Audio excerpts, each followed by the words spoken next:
บายดีพี่น้องกำลังไปเพื่อนเมียพี่น้องไปส่งเคยเห็นปะ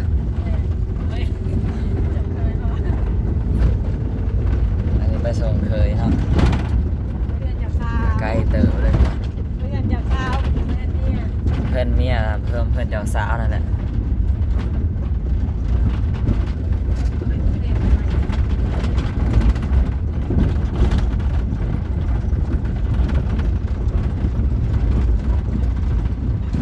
นี่ก็มาหอดเลยทานผสมมาหอดเลยพี่น้องเอ้ยมาหอดแล้ว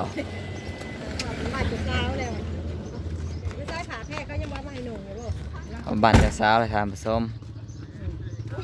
เราไปนุ่งเครื่องกันบ่นุ่งอยู่นี่นุ่งไหมก็นุ่งอยู่นี่แหละเครื่องอยู่พอได้อัดเขาลูกอัดเขาประตูนั่นไปแล้วเอาเครื่องพญานะไม่ทุกเอาไปนะ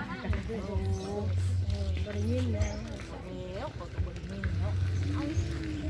ช่องไฟถือครับน้ำเอื่อยอันแค่แต่ไม่ได้ใส่คือ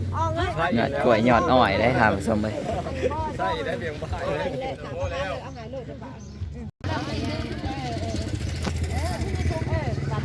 กิ้วกิ้วม้วนเข่าบันเนาะเก็บผับนี่เลยผับเข่าบันแต่ก้าวมันคือว่ามีแนวหัดกิ้วลงผับเป็นผับเป็นสภามือเขาบอกบอกมันแดงบ้านเนี่ยแต่ก้าวมันมีแนวเก็บได้เลยเขาไม่หายบนแนวเก็บเอวหมูมีบ่โบมันมีแนวอันเขาหนีเก็บเป็นผับหอดไปหอดตายัดกินยัดไปหาข้างหลังแม่ได้ยินนะให้มันตกลงมาสิมันวิชาชงโอ้ยนี่มันติงเสือกันเลยฮะ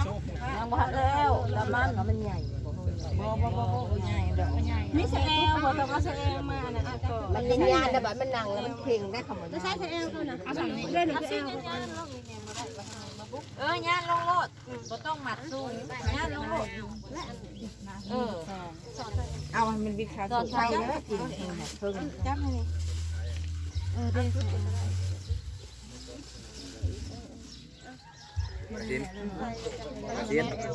มาใส่สูตรนี่ยุคสมัยยังไงสมัยพ่อสมัยปู่สมัยปูเขาคนละมันน่าเสือปุ๊กไว้แล้วสมัยคุณถือมีดอยู่ในสมัยอันถืออันอยู่ในอันทะเลในหุบปั้นเรียงสมัยสมุอันเจ้าพ่ออันมูซ้อนพอมาหลวงแล้วจะมาทำแบบมาดอนป้องกันตัวเฮ้ยตาจอยญาติมันดูเทียนที่นี่อะไรดักเหลืองจากกันจอดเขาลุงนี่น้อยเบียร์ซะคือเก่าจะบ่าวพี่น้องเม่นมาบอกบ่รู้จักนะนั่งยังงูโตสั่งทางล้างดอกในเดียวนี่อันนี้มันรุดกันมีแต่เท่านี้เอาเขาขึ้นเอาเขานี่จะใช้เม่นนี่เราให้เอาเขากล้องอันนี้นี่โอ้ยมันโบยูนี่เอาเขากล้องนี่กันยังมีผัวตัวนี้เลยเนาะนี่กระดาษห่อด่างแห้งใช้สุดแล้วเราขึ้นมาสู่เราอ้าวเนี่ยแนวขาดอันนั้นฮะมาใส่กระพึ่งแน่เลยอันนี้กระเดี่ยวนี่นะโอ้ยยาวงามอาใส่ซอยใส่บาดนี้นี่น้อยปุ๊บใช่เส้นบักใหญ่อุ้ยครับกับเส้นห้าวมันยังนี่เอาข้างในเอาออกลูก3-4 เซนพุ่นโอ้ยเบื้องนี่มันเบื้องนี่ใส่ถังนี่เอาอันนี้ลงพื้นกี่แห่นั่นอันนี้ก็เอาออกก่อนจึงใส่แพร่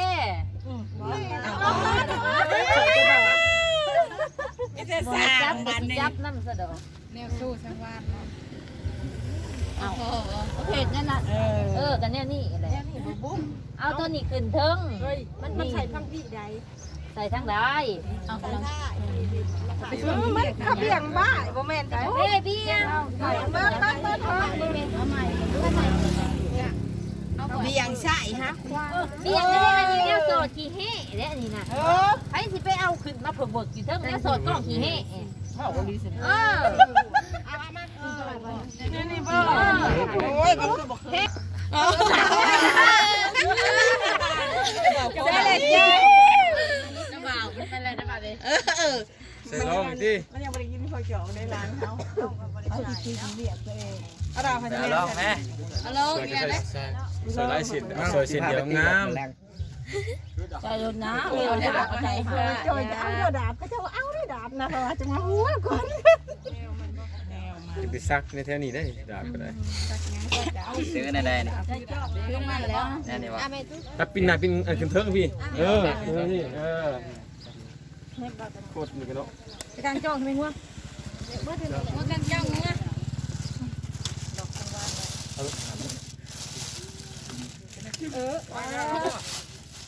กำลังเลยนะ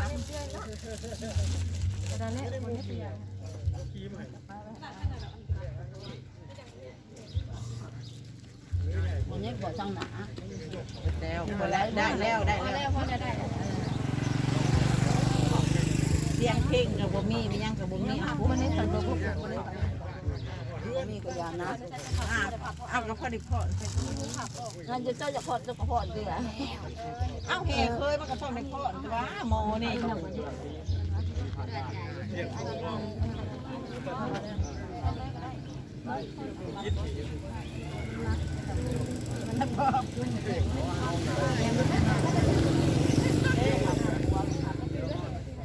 ไปแล้วไป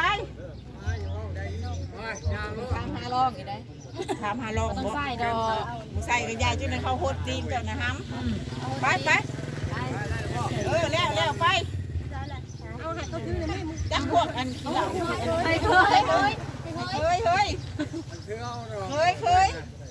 นี่ถึงง่าอีก ถึงไงจะผูกกันได้ก็งาไปเด้อ ไอ้ซอยหม้อบ้านนี่ปี๊ดบ้านเฮาซอยหม้อมีจับ ข้างหน้าพุ่นนางหักไว้ จะบ้า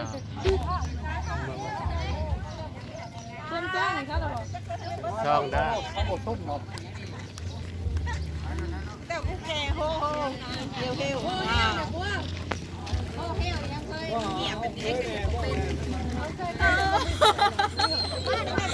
คุณ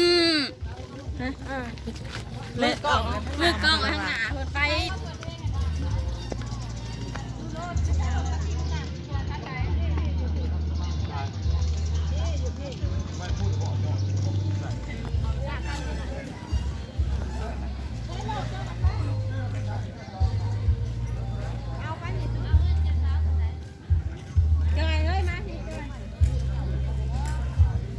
ตัวได้ดีนะตัวนี้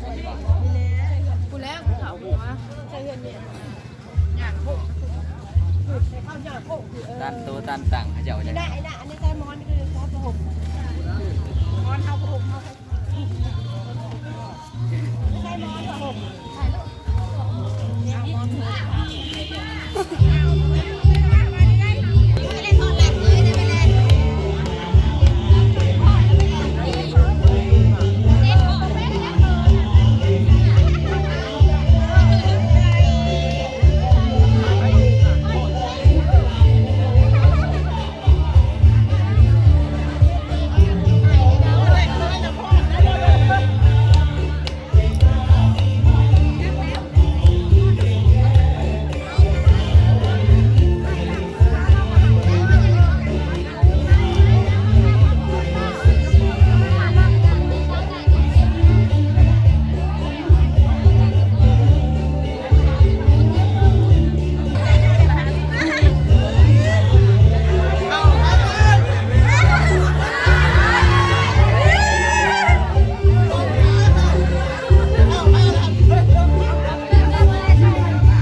เกียบตาลูกเลยเอาเด็ดแล้วก็หนาหนาไม่หนาหนาอันนี้ตรงอ่ะ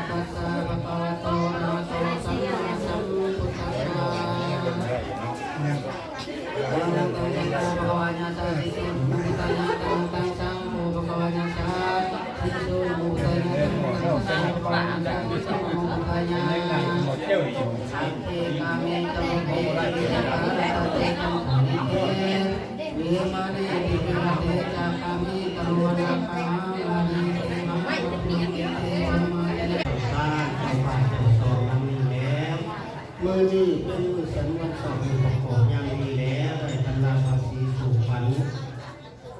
สร้างครอบครัวใหม่ระหว่างข้าวถึงส่งและนั่งนักตะกอนสื่อสมัยนั้นแน่นอนวันนี้ตะกอนและชนะเป็นการลงมาเป็นทางผลงานและในการสู่ฝันด้วยความเคารพโยติยังปีพุทธังอนุวัตนังสีตัญญาวิปันนังสารนังกัสสามิโยติยังปีธัมมังอนุวัตนังสีตัญเยติปิโสภะคะวะสัมมาสัมพุทโธสัพพะสัมพุทธังสัพพะวะวิโตอันตโลบุญสัจจะเพียงดังไปอยู่บ่ขาดมหาสังฆาเปลี่ยนราศีเป็นละดุจที่สู่แขนไทยพาสู่ลิญาใหญ่เข้าสู่ราศีเป็นปีพศ2563แท้ดูงามตามท่านน้องบูฮันว่าไว้เพิ่นเลือกได้ว่าแม่นวันดีเป็นวันอังคารเดือนสี่บ่ไม่สิคำมาพันของนักปราชญ์อาจารย์เพิ่นนั้นคุณหาว่าแน่คงสังแก้วเพราะว่ามื้อนี้เป็นวันดีผมใส่ยาดีที่ก็ว่าเถิดมุตตะโสสิทธิของสุตมันภาลาเป็นวันมหาสารการป่าขาวยาวสองนักการของวันดีเป็นวันใส่ยาดีที่สมควรมีแม่คำพาแม่ตายเลยแม่ตายเลย แค่ตั้งไทย โอ้ย